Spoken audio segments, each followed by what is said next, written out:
Subscribe कीजिए the accounts channel को और बेल पर क्लिक करें सबसे पहले वीडियो देखने के लिए। हेलो एवरीवन, मैं आपका दोस्त शफी अहमद और आप देख रहे हैं हमारा यूट्यूब चैनल दी अकाउंट्स। दोस्तों, आज का हमारा टॉपिक टीडीएस रिटर्न से है। आज हम लोग पूरा डिटेल में जानेंगे कि टीडीएस का रिटर्न आप किस तरीके से आप फाइल कर सकते हो। जो भी न्यू चेंजेस आए हैं, जैसे कि आपका CSI फाइल आपका किस तरीके से डाउनलोड होगा, आपको उसको किस तरीके से वैलिडेट करना है, जो भी न्यू अपडेट्स आए हैं उसके साथ आज मैं आपको पूरा डिटेल में बताने वाला हूं। इसलिए दोस्तों, पूरी जानकारी के लिए आप वीडियो के एंड तक आप जरूर देखते रहें। और दोस्तों, जैसा कि आपको पता है कि हमारा लाइव कोर्स भी चल रहा है और प्लस हमारा रिकॉर्डेड क्लास भी है। आप इसमें से किसी भी कोर्स को आप बाई कर सकते हैं, जैसे कि आपका टीडीएस है, जीएसटी है, कॉम्बो है। आप अगर इसे बाई करते हैं तो इसका लाइफ टाइम का आपका एक्सेस रहेगा। तो दोस्तों, अगर आप अकाउंटेंसी, टीडीएस, जीएसटी के फील्ड में महारत हासिल करना चाहते हैं और इस फील्ड में अपने फ्यूचर को ब्राइट करना चाहते हैं, तो आप इनमें से किसी भी कोर्स को आप बाई कर सकते हैं। मैं इसका लिंक अपने वीडियो के डिस्क्रिप्शन में दे दूंगा। आप वहां से सिंपल वे में जाकर के इसमें से किसी भी कोर्स को आप बाई कर सकते हैं। तो चलिए दोस्तों, आज के वीडियो हम लोग शुरू करते हैं। टीडीएस का रिटर्न बनाने से पहले जो सबसे पहला काम हमें करना है कि उसका जो डिटेल है वो आपको एक्सेल शीट में पहले से बना के रख लेना है। जिस तरीके से मैंने एक छोटा सा फॉर्मेट यहाँ पे बनाया है, 4th क्वार्टर का ये रिटर्न है। तो जितने भी हमारे जो डिडक्टी हैं, राइट, और उसके अगेंस्ट में जितने भी हमने जो टीडीएस काटे हैं, उसका इस तरीके से आपको मोटे तौर पे फॉर्मेट आपको बना लेना है, जिसमें कि आपने जो भी चालान का पेमेंट किया, जैसे कि हमारा सिर्फ एक ही चालान है 5522 का, तो हमने जो इसका पेमेंट किया है, तो जब हम लोग टीडीएस का पेमेंट करते हैं तो आपको पता है कि उसमें सिर्फ यानी कि चालान का आइडेंटिफिकेशन नंबर रहता है। उसमें क्या हमें वहां से सेलेक्ट करना पड़ता है, एक तो डिपॉजिट डेट जिसे कि हम टेंडर डेट भी कहते हैं, उसके बाद BSR कोड प्लस उसका चालान का सीरियल नंबर। इस तरीके से आपको शीट मंथली वाइज आपको बना के पहले से रख लेना है। जबकि आप लोग रिटर्न फाइल करने के लिए जाओगे तो हमारा एक क्वार्टर में यानी कि 4th क्वार्टर में केवल एक ही चालान है, तो आपके एक से ज्यादा भी हो सकते हैं, राइट। तो ये इस तरीके से आपको डिटेल्स आपको बना करके रख लेना। और दूसरी चीज क्या है, मोस्ट इंपॉर्टेंट चीज, CSI फाइल, वो नई तरीके से आपको कहां से डाउनलोड करना है वो मैं आपको आगे वीडियो में बताऊंगा। तो देखिए, जब आपका ये फॉर्मेट पहले से तैयार रहेगा तो आपको सिंपली क्या करना है, गूगल पे जा करके RPU यूटिलिटी सॉफ्टवेयर को आपको डाउनलोड कर लेना है। इस पर भी मैंने वीडियो बना के रखा है कि आपको किस तरीके से डाउनलोड करना है, तो आप वहां से सिंपल वे में आप उसे देख सकते हैं, राइट। तो आपको लेटेस्ट वर्जन आपको ऑलवेज डाउनलोड करना है जब भी आप लोग रिटर्न फाइल करने जाओ, ठीक है। तो चलिए, मैंने पहले से डाउनलोड कर रखा है, तो हम सीधा जाएंगे अपने पीसी में जाएंगे। पीसी में जाने के बाद जहां पे हमने उसे इंस्टॉल करके रखा है, जैसे कि अभी का जो लेटेस्ट वर्जन चल रहा है वो 4.6 का चल रहा है, तो यहां पर हम लोग जाएंगे और उसके बाद ये जो वाला आपका जो एप्लीकेशन का शॉर्टकट है, आप लोग इस पे जब क्लिक कीजिएगा, यहाँ पर आपको ओके कर देना है। तो इस तरह का RPU यूटिलिटी आपका यहाँ पर ओपन हो जाएगा। अब यहाँ पर से सबसे पहले जो पूछ रहा है फॉर्म का नंबर, आप किसके अगेंस्ट में टीडीएस का रिटर्न फाइल करने जा रहे हो, वो सैलरी है या फिर नॉन सैलरी है। जैसे कि हमारा नॉन सैलरी है तो ऑफ कोर्स हम यहाँ पर से क्या लेंगे, 26Q को सेलेक्ट करेंगे, राइट। और यहाँ पर ऑफ कोर्स क्या लेंगे, रेगुलर। लेकिन अगर आपका करेक्शन है यानी कि रिवाइज रिटर्न है तो फिर हम लोग करेक्शन पे क्लिक करते हैं। तो फिलहाल हमारा क्या रेगुलर है, देन कंटिन्यू। देखिए, इस तरह का फॉर्म आपके सामने ओपन हो जाएगा। तो यहाँ पर सिंपल सा आपका 3 स्टेप है। आप यहाँ पर देखोगे तो सबसे पहला आपका क्या दिया हुआ भाई, फॉर्म दिया हुआ है, दूसरा आपका चालान दिया हुआ, और थर्ड क्या दिया हुआ है, डिडक्टी का डिटेल्स। बहुत ही सिंपल है। अगर आप इसको सिस्टमैटिक एक तरीके से इसको वॉच कर लेते हो हमारे पूरे वीडियो को, तो आई थिंक आपको टीडीएस का रिटर्न फाइल करने में दिक्कतें नहीं आएंगी। तो अभी हम लोग कहाँ भाई, फॉर्म में। तो देखिए, फॉर्म को फिलअप करना कितना सिंपल है, मैं आपको तेजी से यहाँ पर से बता देता हूँ। सबसे पहले आपको यहाँ पर क्या डालना है, कंपनी का टैन नंबर डालना है। उसके बाद आपको यहाँ पर आना है, जैसे टैब मारेंगे वो बाय डिफॉल्ट आपको यहाँ पर लेकर के आएगा। तो यहाँ पर आपको परमानेंट अकाउंट नंबर, किसका भाई, कंपनी का, याद रखिएगा। उसके बाद ऑफ कोर्स यहाँ पर ये आपका दिया हुआ है आपका फाइनेंशियल ईयर, असेसमेंट ईयर यहाँ पर से बाय डिफॉल्ट आ जाएगा। उसके बाद टाइप ऑफ डिडक्टर, आप किस नेचर के डिडक्टर हैं, आप इंडिविजुअल हैं, फर्म है, कंपनी है, आप जिस नेचर के हैं वो आपको यहाँ पर से सेलेक्ट करना पड़ेगा। बस ये आपको इतना सा काम आपको यहाँ पर करना है। बाकी ये जो नीचे का जितना भी आपका यहाँ पर अभी दिख रहा है, यहाँ से लेकर यहाँ तक जहाँ पर मैंने अभी इसे सेलेक्ट किया है, ये आपका रिवाइज रिटर्न के लिए, तो आपको यहाँ पर कुछ करने की जरूरत नहीं है। उसके बाद जब नंबर 2 में जब आप लोग नीचे आएंगे, यहाँ पर आपका दिया हुआ है पार्टिकुलर्स ऑफ डिडक्टर, यानी जो कि एम्प्लॉयर का जो डिटेल्स है एड्रेस का, उसका कॉन्टैक्ट डिटेल्स, वो आपको सारा यहाँ पर फिलअप करना पड़ेगा, जो कि आप देख सकते हो बहुत ही सिंपल है। सिंस लास्ट रिटर्न, इसका जो पहले का रिटर्न गया था, क्या उसके बाद से उसका एड्रेस वगैरह चेंज हुआ है, अगर हुआ है तो यस, अगर नहीं हुआ है तो नो, राइट है। उसी तरीके से आपको नीचे चले आना है। ये देखिए, ये जो थर्ड वाला है, ये थर्ड वाला आपसे क्या पूछता है कि जो रेस्पॉन्सिबल पर्सन है, क्योंकि कंपनी अलग होती है, राइट, लेकिन जो पैसा जो डिडक्ट करता है टीडीएस के लिए, वो तो कोई पर्सन ही होता है ना, तो उसका कौन है भाई, रेस्पॉन्सिबल पर्सन, राइट। तो जो भी होगा वो यहाँ पर से उसका डिटेल्स आपको देना पड़ेगा, जैसे कि उसका नाम है, उसका डिजिग्नेशन है, उसका पैन नंबर है, बाकी उसका नीचे आपका एड्रेस है, प्लस उसका ईमेल आईडी, प्लस उसका मोबाइल नंबर, ठीक है। उसी तरीके से क्या उसका इस रिटर्न के पहले अगर एड्रेस चेंज हुआ है, यस या नो, वो आपको यहाँ पर से सेलेक्ट करना पड़ेगा। और जो एंड में आपको जो ध्यान देना है वो आपको यहाँ पर दिख रहा होगा स्क्रीन पे, ये लास्ट वाला जो पड़ा है, ये देखिए, यहाँ पर ये आपसे क्या पूछता है, as regular statement for form 26Q file for earlier period, क्या ये इससे पहले का जो रिटर्न जो फाइलिंग था, क्या इसका रिटर्न फाइल हुआ है? हाँ, अगर रिटर्न फाइल हुआ है ऑफ कोर्स तो आप यहाँ पर यस करेंगे, ठीक है। और उसके बाद यहाँ पे आपको क्या देना है, लास्ट जो कि आपका रिटर्न फाइल हुआ था उसका टोकन नंबर आपको पुटअप करना है।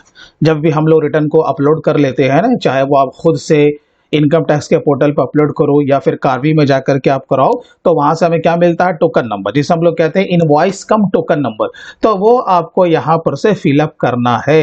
अगर इससे पहले का रिटर्न आपका गया है तो यहाँ पर यस करेंगे, और अगर ये पहली बार आप रिटर्न अपलोड कर रहे हो किसी पार्टी का या अपनी कंपनी का, तो फिर आपको यहाँ पर से नो लेना है। बस इतना सा काम आपको फॉर्म में करना है। तो चलिए हम लोग इसे तेजी से कर लेते हैं। ये देखिए, यहाँ पर से आपको क्वार्टर को सेलेक्ट करना है, और जैसे कि मैंने कहा उसी तरीके से आपको अपने फॉर्म को फिलअप कर लेना है। अब उसके बाद जो हमारा जो दूसरा पड़ाव होगा वो चालान का होगा। तो चलिए हम लोग चालान में चलते हैं। चालान में आने के बाद यहाँ पर आपको एक भी रो यहाँ पर नहीं दिखेगा, तो आपको क्या करना पड़ेगा, ऐड रो पे आपको क्लिक कर देना है, वो आपको नीचे यहाँ पर दिख जाएगा, राइट। तो आपके जितने नंबर ऑफ चालान है उसके हिसाब से आप अपने रो को यहाँ पे इंसर्ट कर सकते हो। अब जैसे क्या हमारे केस में तो केवल एक ही चालान है ना, लेकिन आपके हो सकते हैं क्वार्टरली है तो हो सकता है कि 2 हो, 3 हो, या 3 से ज़्यादा भी हो सकते हैं। तो जितने भी चालान से होंगे आपको उतना यहाँ पर रो इंसर्ट कर लेना है। हमारे केस में 1 है तो हम यहाँ पर 1 करेंगे और इसे ओके पे क्लिक कर देंगे। तो यहाँ पर देखिए हमारा रो यहाँ पर इंसर्ट हो चुका है। अब यहाँ पे जो कि चालान का जो डिटेल्स है, जो कि एक्सेल शीट में मैंने बना के रखा है, वो सिंपली यहाँ पर हमें पुटअप कर देना। जैसे कि यहाँ पे टीडीएस है, तो हमारा जो टीडीएस का फिगर है 5522 है। इसके अलावा सरचार्ज, एजुकेशन, इंटरेस्ट, फी वगैरह कुछ भी नहीं है। तो हम लोग इस तरीके से आगे बढ़ जाएंगे, और यहाँ पर जब आने के बाद देखोगे BSR code receipt of form number 24G, right है। तो अब आपको यहाँ क्या करना है कि यहाँ पर BSR कोड यहाँ पर आपको पुटअप करना है। यहाँ पर से हम लोग अपने शीट से कॉपी करेंगे और यहाँ पर ला करके पेस्ट कर देंगे। उसके बाद देखिए यहाँ पर आपसे क्या पूछ रहा है, date on which deposited through challan, यानी कि आपने किस तारीख को टीडीएस का पेमेंट किया है, जिसे हम लोग कहते हैं टेंडर डेट। तो यहाँ पर जैसा कि शीट में मेंशन है, ये आपको डिटेल्स आपको पहले से बना के रखना है, 2 अप्रैल है। तो आप वहां से कॉपी पेस्ट भी कर सकते हैं, लेकिन मैं यहाँ पर मैनुअल पुटअप कर रहा हूँ 2 अप्रैल 2023। अब यहाँ पर आपसे क्या पूछ रहा है, चालान का सीरियल नंबर, जिसे हम लोग कहते हैं टीडीएस का चालान का सीरियल नंबर। तो आपको यहाँ पर आना है, जैसे कि आपको दिख रहा है कि यहाँ पर 4 डिजिट का, राइट। लेकिन आपको पता होना चाहिए चालान का जो नंबर ऑफ डिजिट होता है वो आपका 5 होता है। तो अगर आपका इस तरीके से चालान का नंबर रहेगा तो याद रखिए वहां पर आपको पहले 0 ऐड कर देना है। तो चलिए यहाँ पर कितना 23-24 है, तो मैं आपको यहाँ 0 और 23 देन 24। तो यहाँ पर देखिए हमारा 5 डिजिट का यहाँ पे पुर गया है। तो आपको ये सब चीज़ों को ध्यान में रखना पड़ेगा। अब यहाँ पर आपको ऑलवेज नो ही रखना है। उसके बाद यहाँ पर देखें, यहाँ पर इंटरेस्ट वगैरह तो कुछ तो है नहीं, वो बाय डिफॉल्ट आपका यहाँ पर 0 लिया हुआ, अदर्स भी कुछ नहीं है। अब यहाँ पर जब मेजर हेड में आएंगे तो यहाँ पर आपको कौन सा लेना है, इसको आपको ध्यान में रखना है। आपको ऑलवेज क्या लेना है, 200 वो इसलिए कि TDS payable by tax payer है, राइट। और ये जो 400 जो आपका दिया हुआ है ना, जैसे कि आपको कभी डिमांड वगैरह आ सकता है इनकम टैक्स के डिपार्टमेंट से, तो वो 400 के थ्रू हम लोग चालान का पेमेंट करते हैं। तो यहाँ पर आप क्या लीजिएगा, 200 ही यहाँ पर लीजिएगा, राइट है। बस जब इतना काम हो गया, इसी तरीके से आपके जितने नंबर ऑफ चालान्स होंगे आपको इसमें ऐड करते हुए चले जाना है, राइट। अब जो थर्ड एंड लास्ट जो कि हमारा ऑप्शन यहाँ पर दिया हुआ है वो डिडक्टिव का डिटेल्स है। तो चलिए हम लोग इसमें चलते हैं। देखिए, अब यहाँ पर भी आने के बाद अब आपको क्या करना पड़ेगा, नंबर ऑफ चालान में जितने भी आपके डिडक्टी हैं उसके हिसाब से आपको रो इंसर्ट करना पड़ेगा। अगर आप हमारे शीट पे ध्यान देंगे, हमारा केवल एक चालान है और नंबर ऑफ जो डिडक्टी है जिसका मैंने टीडीएस काट के डिपॉजिट किया है वो कितना है, आप कहोगे एक है, राइट ना। लेकिन आप जब कहीं पर काम करोगे, हो सकता है कि एक ही चालान के पेमेंट में नंबर ऑफ डिडक्टी कई सारे हों, तो आपको क्या करना पड़ेगा, एक चालान में जितने भी नंबर ऑफ डिडक्टिव होंगे उसी के हिसाब से आपको वहां पर रो को इंसर्ट करना पड़ेगा। तो देखिए कैसे आपको करना है, यहाँ पर ऐड रो पे, सॉरी यहाँ पे इंसर्ट रो पे आपको क्लिक करना है। यहाँ पर देखिए हमारा चालान आ गया ना, चालान नंबर 1। अगर आपका एक से ज्यादा होता तो वो सिस्टमेटिक आपको 1 बाय 1 करके यहाँ पे दिख जाता। तो हमारे एक चालान में नंबर ऑफ डिडक्टिव कितना है, यहाँ पर देखिए मेंशन भी किया हुआ कितना है, तो मेरा 1 है। तो आपका जितना रहेगा उसके हिसाब से यहां पर से आपको नंबर ऑफ डिडक्टिव को पुट अप करना, देन ओके। तो देखिए यहां पर चालान नंबर 1 आ गया और उसके बाद यहां पर से हमें क्या करना है, वो सारे डिडक्टिव का डिटेल्स हमें पुट अप करना है। तो हमारा काम यहां से स्टार्ट होगा। ये देखिए, ये जो सबसे पहला आपका दिया हुआ सेक्शन, आपको पता है कि हम नॉन सैलरी के अगेंस्ट में टीडीएस का रिटर्न फाइल कर रहे हैं, तो यहां पर से आपको इस पर क्लिक करना है। वो सेक्शन को आपको यहां पर से सेलेक्ट करना पड़ेगा।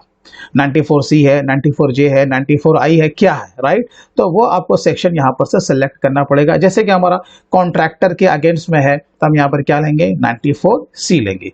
उसी तरीके से आपको यहाँ पर से आगे बढ़ जाना है। यहाँ पर आपको आप चाहें तो डिडक्टिव के लिए जो कि रेफरेंस नंबर है जो कि सर्टिफिकेट पे आपका मेंशन होकर के आएगा, आप यहाँ पर पुटअप कर सकते हैं। अदर देन आप इसे ब्लैंक छोड़ दें, ये हमारे काम का नहीं है। अब आइए यहाँ पर आपका pan of the deductive, pan of the deductive, तो यहां पर से आपको अपने शीट से जो कि आपने पहले से बना के रखा है, आप यहां से उसका पैन कार्ड को कॉपी करें। पैन कार्ड के नंबर को कॉपी करने के बाद यहां पर आप उसे पेस्ट कर दें। अब आए नाम। अब यहां पर देखिए नाम, जैसे मैंने यहां पर शॉर्ट में दे दिया है फेडेक्स, तो आप इस तरीके से यहां पर पुटअप कर सकते हैं। लंबा चौड़ा अगर नाम याद नहीं भी है तो शॉर्ट में उसका नाम पुटअप कर सकते हैं। अब यहां पर देखिए डेट ऑफ पेमेंट क्रेडिट, किस तारीख को आपने ये जो डिडक्टिव का जो बिल आया है अपने बुक में इसे रिकॉर्ड में ही रखा है। तो हमने कौन से तारीख को यहाँ पर इसका अपने बुक में बुकिंग किया भाई, तो हमारा है 20 मार्च। तो हम लोग वही करेंगे जो अपने बुक में दिखाया है, वही गवर्नमेंट को भी हम दिखाएंगे कि भाई हमने 20/3/2023 को अपने बुक में इसे क्रेडिट किया है। और कितना अमाउंट है भाई, अमाउंट पेड क्रेडिटेड, इसका इनवॉइस का जो टोटल अमाउंट कितना था, तो आप यहाँ पर देखो मेंशन यहाँ पे 276,081, तो हम यहाँ पर करेंगे 276,081। अब यहाँ पर पूछ रहा है इस पर आपने कितना टीडीएस काटा, तो हमने कितना टीडीएस काटा, 5522, 5522। सरचार्ज कुछ नहीं है, 0। एजुकेशन सेस कुछ नहीं है, 0। आगे बढ़ जाइए। यहाँ पर बाय डिफॉल्ट आपका टोटल टैक्स डिपॉजिटेड यहाँ पर जोड़ करके आ जाता है। डेट ऑफ डिडक्शन, ये आपको ध्यान में रखना है, किस तारीख को आपने इसका टीडीएस काटा है। तो मैं तो ऑलवेज कहता हूं कि भाई जिस तारीख को ड्यू दिखाओ अपने बुक में, उसी तारीख को आप क्या करो, इसका टीडीएस काट लो। तो मैंने सेम डेट को इसका टीडीएस काट लिया है, तो हम वही पुटअप करेंगे जो कि हमारे शीट में मेंशन है। अब यहाँ पर जो रिमार्क्स है ये होता है, अगर आप किसी का टीडीएस नहीं काटते हो तो क्या रीजन है वो यहाँ पर से लेना होता है। तो आपको इससे कुछ नहीं करना है, आगे बढ़ जाना है। अब यहाँ पर देखें बाय डिफॉल्ट जो है वो डिडक्टिव का कोड यहाँ पर पुटअप कर लिया है, राइट। तो ये अपडेट वर्जन का कमाल है। पहले क्या होता था, हमें यहाँ पर से सेलेक्ट करना पड़ता है कि डिडक्टिव कंपनी है या फिर अदर देन है। तो ऑफ कोर्स ये कंपनी है, उसने यहाँ पर 01 बाय डिफॉल्ट पकड़ लिया है। अब आइए रेट, रेट पे आपको ध्यान देना है। कभी कभी इसी में गलती हो जाती है फिगर को बैठाने में। आपने अमाउंट कुछ और डाला, रेट यहाँ पर कुछ और डाल दिया, तो याद रखिएगा हो ना हो अगर आपका गलत रिटर्न चला गया तो शॉर्ट डिडक्शन का आपके पास नोटिस आ सकता है। तो आपको इस पर ध्यान रखना पड़ेगा। तो यहाँ पर देखिए 2% जैसे मैंने यहाँ पर डिडक्ट किया है वो आपको यहाँ पर पुटअप करना है। तो दोस्तों देखिए, अगर आप टीडीएस में सारा काम अगर आप सीखना चाहते हो तो आप हमारे टीडीएस का पेड कोर्स भी आप बाय कर सकते हो, राइट है। तो चलिए देखिए, जब इतना काम हो गया तो इसी तरीके से जितने भी चालान्स में आपके नंबर ऑफ डिडक्टी होंगे आपको इसी तरीके से डिटेल्स को पुटअप करते हुए चले जाना है। तो हमारा फॉर्म का भी काम हो गया, चालान का भी काम हो गया और डिडक्टी का डिटेल्स का भी काम हो गया। अब इसे क्या करेंगे भाई, सेव करेंगे। अभी तक मैंने सेव नहीं किया था तो आपको क्या करना है, इसे सेव कर लेना है। चलिए, तो ये हमारा यह फाइल जो है वो सक्सेसफुली सेव हो चुका है।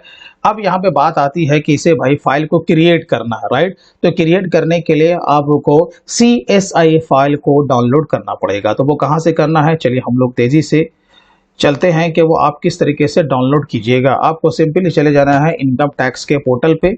यहाँ पर आपको लॉगिन करना है और याद रखना है कि लॉगिन जो करना है वो आपको टैन बेस आपको लॉगिन करना पड़ेगा। जो भी आपके फर्म का टैन नंबर है वो यहाँ पर पुटअप कीजिएगा, देन कंटिन्यू और उसके बाद पासवर्ड डालिएगा।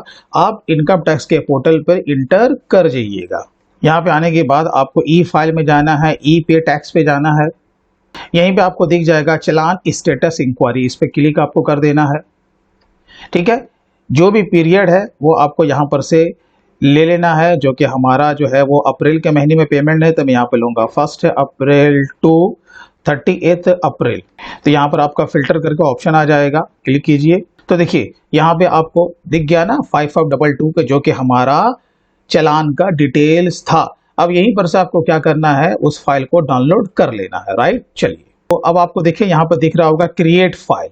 ठीक है, आपको क्रिएट फाइल पे क्लिक कर देना है। यहाँ पर से आपसे क्या पूछ रहा है, challan input file name with path, यानी कि चालान यानी कि CSI फाइल जो कि आपने डाउनलोड किया है ना, आपको यहाँ पर से उसे ब्राउज करके लिंक करना है। चलिए, तो यहाँ पर से हम लोग इसे सेलेक्ट कर लेते हैं। उसके बाद जो सेकंड वाला है जो कि फाइल आपने जो बनाया है, राइट है, जो कि इसे अभी हमने सेव किया था, आपको वो वाला फाइल यहाँ पर से सेलेक्ट करना है। Q4 मैंने फाइल का नाम यहाँ पर पुटअप किया था, देन सेव। अब आपको वैलिडेट पे क्लिक कर देना है। देखिए, फाइल वैलिडेशन आपका सक्सेसफुल हो चुका है। आपको इसे क्या करना है, बस इसे ओके कीजिए, अगेन ओके कीजिए, अगेन ओके कीजिए। तो जहां पर आपका फोल्डर बना हुआ है वो वहीं पर इतने सारे फाइल को क्या करेगा, क्रिएट कर देगा। जो कि यहाँ पर आपका 27A भी आपको यहाँ पे दिख रहा है। अब बात रही फाइल तो आपने बना लिया, अब इसे अपलोड करना है, राइट है। तो देखिए, आप इसका जो अपलोडिंग है दो तरीके से कर सकते हैं। एक तो पहला ये तरीका है, ये सारे फाइल को आप कॉपी करो, इसको एक फोल्डर में बना लो, फोल्डर में है ही ऑलरेडी। पेन ड्राइव लेकर के आप सीधा कहाँ चले जाओ, कार्बी या NSDL के ऑफिस में। वो वहां पर उसका जो चार्जेस है पर रिटर्न का 50 रुपीज लेंगे, वो इसे अपलोड कर देंगे, राइट है। फिर दूसरा तरीका क्या है कि आप खुद से इनकम टैक्स के पोर्टल पे आप इसे अपलोड कर सकते हो। तो इस तरीके से बहुत ही सिंपल वे में आप टीडीएस का रिटर्न बनाने के बाद आप इसे अपलोड भी कर सकते हो। तो दोस्तों, वीडियो अच्छा लगा हो तो कम से कम आप इसे लाइक जरूर कीजिएगा। और इसी तरीके से अगर आप अकाउंटेंसी के फील्ड में महारत हासिल करना चाहते हैं, हर तरह का काम सीखना चाहते हैं, तो आप हमारे पेड कोर्स को भी बाय कर सकते हैं। तो चलिए दोस्तों, फिर मिलते हैं किसी दिन किसी नए टॉपिक के साथ। तब तक take care and bye bye.